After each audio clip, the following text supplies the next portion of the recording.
Nothing in life is to be feared, only understood. Now is the time to understand more, so that we may fear less. Fear is the great equalizer, the emotion that even the most stalwart cannot escape. And in understanding the horrors that surround us, both physical and abstract, we can better understand ourselves. In this way, horror is the act of producing that in which someone fears most, and by using the color pie, we can uncover the truth of such darkness reflected in 5 forms of horror. To truly find the horror of the color pie, we must look to the representation of the combined fears of a given color's enemies. This is all well and good to say, but to truly understand how this works, we must see it in action, face those fears head on. Before we get into that though, I would just like to say thank you to my patrons for their support. Consider becoming a patron today and help shape the future of this channel. With that, grab your flashlight, steady your breath, and let's discuss the horror in every color. With discussions like these, I find it very important to start out with white, especially when the topic goes against what we expect of the color. For if there is horror in white, there can very well be horror in every color, as darkness is always lurking in the shadows which the light produces. In order to understand what this would look like, we will then have to figure out where its enemies, both black and red's shared fears, would lie. And to me, there is nothing that these 2 colors fear more than the loss of freedom or autonomy. This is something that white is all too capable of inflicting on others, a monolithic system created to protect, but rather is something that oppresses. The hand of an unfeeling brickwork laid before you, dictating your life. In some ways, this fear is all too real in our own world, a fear of authority, or that of being wrapped up into a system against your will, with nothing you can do about it but scream out for no one to hear you. When white produces horror, it is rarely one single entity, but rather a collection of beings, a system and infrastructure that aims to squish you and control you. Picture this: you're taken into an institution. You're not ill or violent, but rather submitted due to some clerical error, some mistake of the system, or by someone who held power over you. You plead your case, that you should be free, but no one listens, a system deaf to your plight. They dope you up on medication to the point that you can't really do much more than stare out the window, a blank expression on your face as you watch people walk by. Freedom so close, yet the only thing holding you there is the institution itself. You feel yourself scream on the inside, but nothing comes out. You're trapped with no sign that you'll ever be free. Years go by like this. The bleach white walls are all you see when you wake and in your dreams. You don't even look out the window anymore. You accept your fate. And all for what? A mistake, a breach of power. Everything has been taken away from you. Everything you value, your freedom. You see, white conjures the fear in us of being placed somewhere just because the system said so, a place where our humanity is stripped away. It is not horror forged from some dark being, but rather the horrors of an uncaring system. The horror of blue, to no one's surprise, is one based in psychological torment, but the reason for this is not solely based in the themes of this color. Once again, it is rooted in the fears of that which both of its enemies share, that of green and red. With the basis of the psychological theme in place, this fear becomes apparent. In the case of red, it would be that of a loss of identity in self, or that of identity delusion, as if who it is slipping through its fingers like a fine sand. This would follow in neatly with green and its own fear in the loss of its grip on reality, or the warping of its perception of what it has come to know as the truth of the world around it. Both of these colors look at life from similar but different lenses, and both colors are based in a sort of truth or understanding of oneself and one's place. Losing grip on such fundamental aspects of identity and perception would indeed create a downward spiral into madness. Taken from these abstract terms, it might look something like this. Imagine a person who lived a normal life up until this point, one where they had a stable home and people that loved them. That is, until they began to notice little things that weren't quite right. A voice in their ear, a hand in the shadows, a twisting of their perception of people's faces and of their memories. Nothing major at first, enough to warrant disbelief, but nothing they couldn't chalk up to being tired or stressed. This, of course, begins to get worse and worse. They start seeing full-on creatures hiding in corners and grinning over the shoulders of their family. The sky twists into colors unnatural. The voice is booming now. They feel themselves questioning everything they see and hear, as nothing is as it seems. What's most maddening of all is that it feels all too real as anything else, and yet no one seems to notice but them. Now they can't sleep, can't think, can't be themselves. Every sound, every interaction, and every memory becomes a torturous exercise in self-reassurance. Their relationships begin to fall apart as their mental state further spirals down into darkness. Now they're always living in a state of fear. Nothing they experience can be trusted. Who am I? What happened to me? Has my life always been this way? In many ways, the horror of blue is one that puts into question reality, our own understanding of it, and of ourselves. It is madness through and through. Black is a color that in many ways transcends this discussion, as its representation of horror has more room to breathe, in that it's a color who steps along forbidden paths and dark corridors, and in this way, it showcases horror in many forms. That said, it does not escape this discussion, because as you will find, the horror of black still is based in the context of instigating fear in its enemies, of twisting what they see as good into something dark.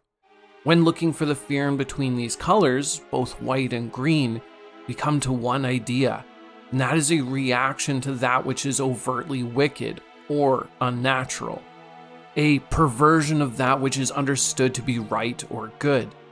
In this way, white's fear in the context of black would be that which is purely vile and wicked, the antithesis of good.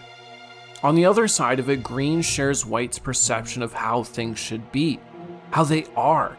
It fears that which takes the perfection of nature and morphs it into something that spits in the face of this design. Imagine, if you will, beings from a hellish realm who prey on humanity, not for some grander purpose or some end design, but rather the simple pleasure that producing fear and bringing forth pain would elicit. Their figures, twisted mockeries of the human form, their voices, the projection of a nightmarish human tongue. If you're unlucky enough to be dragged down to their realm, then death will be the only outcome you can hope for, as the torture will be dragged out, your body on display. All light, all hope drained from you until you're not more than a husk of your former self.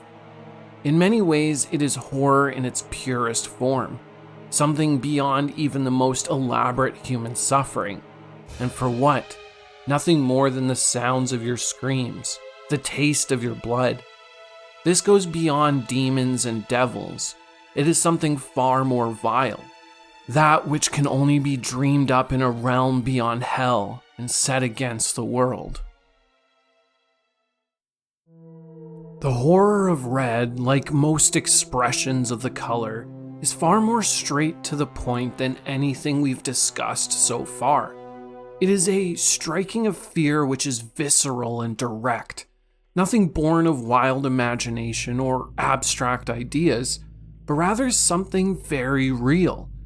In this way, the horror of red is reminiscent of the slasher, a being of extreme violence who deals in death just because of the dark impulses that drive them. To understand why the slasher would be the core representation of horror in red, we must then look to the enemies of this color to uncover their fears. Both white and blue are colors reliant on the structures they've put in place, which situate them above the other colors, at least from their perspective. They would then fear the sort of horror that is the antithesis to their way of life. The slasher in many ways is the great equalizer. It doesn't matter how morally good you believe yourself to be, how vastly intelligent you are, or how many constructs of safety you've placed within your society. The slasher kills indiscriminate from any of these factors. What's more is that they're just a person, any person, one who has broken humanity's contract of civility. There is no understanding or restrictions that can be placed to prevent their actions from taking shape. Of course, the greatest examples of this horror comes from the many slashers of the 70s and 80s, both in media and of those born in the time. Oftentimes, these people are given far too much credit for being clever killers, when in reality they were simply people who had impulses they could not control, ones that grew more macabre and vicious as time progressed. This fear of white and blue is one that we may share as well, as we assume the society we have built up around ourselves will keep us safe. But nothing can save you when the killer can be your neighbor. It's easy to dismiss monsters and ghosts, but the fear of the other is all too real. The horror of Red in this way is one that taps into the visceral and violent side of humanity, not one born of metaphysical imagination. Now we come to the horror of green, a curious case indeed, in that green is the one color who doesn't go out of its way to conjure fear in others, but rather instills fear due to its very existence, and how that applies to what it comes into contact with. It is also the kind of horror that is very natural, even if its existence goes against what we would deem as natural, simply due to our lack of greater perspective. This is best represented by an entity that has always been a part of our fabric of space, but perhaps is hidden or unreachable, one who exists within and outside of our perception of reality. It is ancient and unfeeling, grand and yet rarely seen. It can take many forms, such as the soul of an ancient wood, a being who resides on the dark side of the moon, or a god as old as time, whom when laid sight upon brings nothing but madness. Now, this horror isn't born simply from the themes of green, but like with everything we've discussed so far, has to do with bringing forth fear in its enemies, both black and blue. You see, such entities are beyond both understanding and control. They're not like demons who can be subdued or riddles that can be solved. They're ancient ones outside of understanding, and those whose influence is all-encompassing, yet unreachable. They do not perceive or interact with us in any way that these colors can turn to their own advantage. And that is saying a lot, because when combined, blue and black find very little outside of their limits. And in that way, they fear these entities, ones that play by rules outside of our own. The simplest parallels cannot be ignored, and so I will draw a line to one of the old masters of horror, H.P. Lovecraft, and his menagerie of old gods. In many of his stories, men who are intelligent and have a strong grasp on reality are brought to their knees from that which is beyond understanding. It is true fear that cannot be bargained with or reasoned away. It speaks in languages forgotten, moves in manners not understood, and its intentions are beyond reason. It is an entity that was present when the first flame was lit and lurked in the shadows that it cast. Horror goes far beyond fear. It is the unflinching and visceral emotion that cripples our very perception of the world around us. Each person has their own horrors that act as a grip on their mind and heart, but what each of us fears is different. Much of it is based on the person we are or experiences that shaped us. To truly dig deep into ourselves and find what we fear is an exercise in understanding ourselves. In that way, we can look to our colors and pull forth the horrors that hide in our own shadows. So tell me, friend, what do you fear? Thank you so much for facing your fears with me and watching this video all the way to the end. If you want more spooky content, then watch this video here where I do a color study of the Satanism of Anton LaVey. Once again, I just want to say thank you to my wonderful patrons. And with that, friends, I will catch you in the multiverse. Bye.